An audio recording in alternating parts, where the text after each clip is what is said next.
in this corner of Iberia, they are the first ones that are able to put in their CVs the merit of creating the first specialized weapons, or using them at least,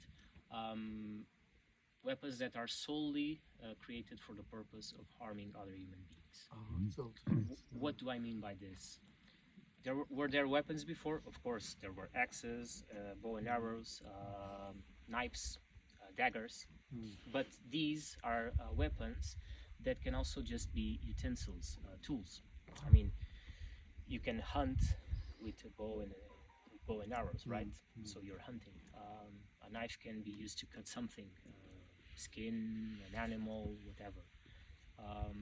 An axe can be used to chop a tree. So when you see these, you can still think, okay, these could be used for other things. But when you see what we call an halberd, we'll see one over there. This doesn't have any other use, any other possible use. Halberd, has that got the spike? It's top? not like the Swiss Guard halberd.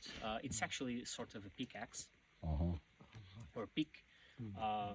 It's pointy, but traditionally, in Irish and British archaeology of the 19th century, it was called an halberd. It's when you have 200 publications calling something this thing, it's very hard to change midway. So we use it even though we know it's not strictly correct, right? Yes. Exactly. Yes.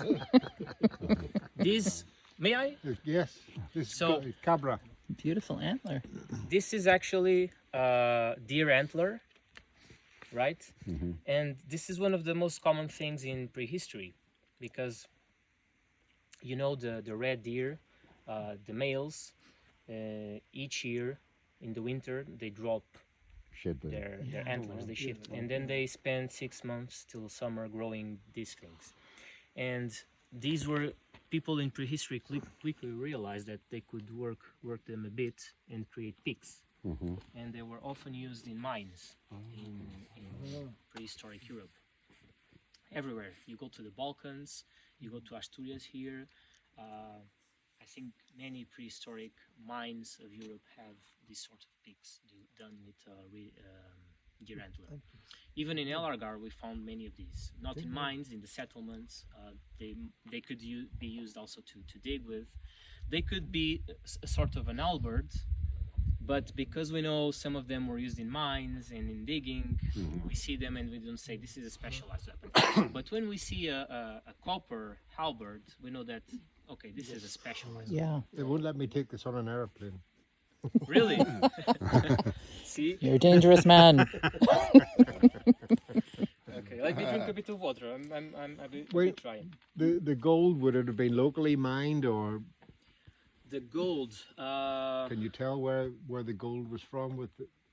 As far as I know, we don't know the sources of Argaric gold yet. We know the sources of copper, and they were from as far as 200 kilometers away. So, and it's funny because there are copper mines here, but for whatever reason, they decided to explore other mines further away. And it's actually one of the reasons we think that this society ended up expanding their territory. Because I need to go back to the tombs and the social differences, but just to explain that this is the initial territory, yellow territory. So Almoloya is occupied from the very beginning of El Argar and was within this yellow, how do you call it, stain? Actually at the very border. La Bastida, the other site we work at, was also an initial Argaric site, but then they expanded. They expanded to Granada, Jaén, Eastern Andalusia, parts of Valencia, and as far as Ciudad Real, right? You see this bunny over here? This is the last piece of territory that was occupied by El Argar. And we know they are Argaric sites basically because of their material culture and what they are doing in terms of burial rituals, right?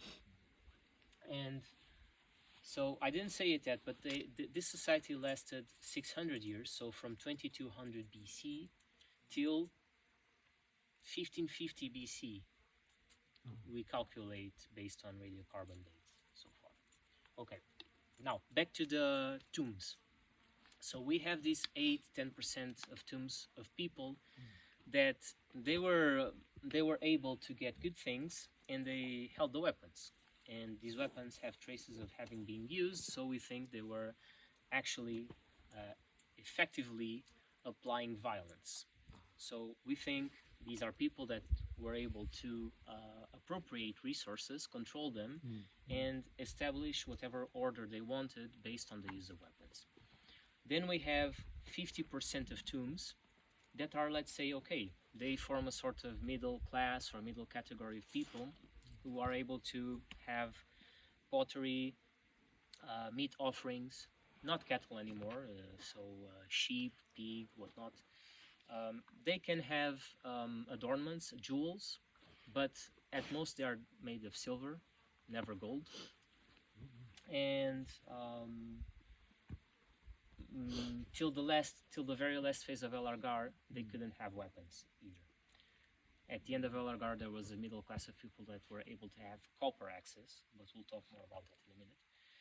And then we have about 40% of people that have almost nothing or nothing in their tombs. At most, they will have a small meat offering, some ceramic pottery vessel, but not much. And we think of these people as the low class, and we even suspect they may have been a servile, even slave population within the society. Where did they bury them? Under the house, where they were living? Or?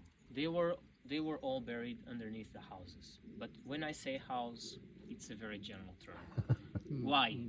It is very difficult at times to distinguish between our modern concepts of house and workshop in Elargar. There are some places that are clearly productive areas, but it's not always easy. Okay, but we have now established that we have at least three echelons of people based on their grave goods within the society. Let's keep that idea in our minds. Not all research groups share this interpretation of ours.